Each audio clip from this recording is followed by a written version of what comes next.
Ko je zapravo bio Miloš Obilić pre Kosovske bitke? Nije bio samo ratnik, bio je čuvar Srbije i član tajnog bratstva.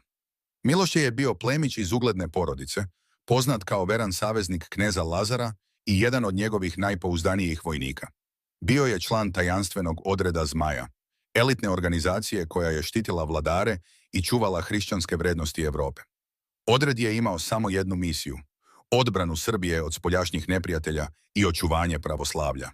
Miloš Obilić bio je poznat po svojoj vojnoj genijalnosti i nepokolebljivoj hrabrosti. Vodio je brojne pobjede pre Kosovskog boja. Veruje se da je bio ključna figura u organizaciji vojnih strategija, a njegovo ime izazivalo je strah kod neprijatelja. Ali njegova sudbina bila je zapisana u legendi. Na Kosovu polju ušao je u neprijateljski tabor i svojim životom obeležio istoriju.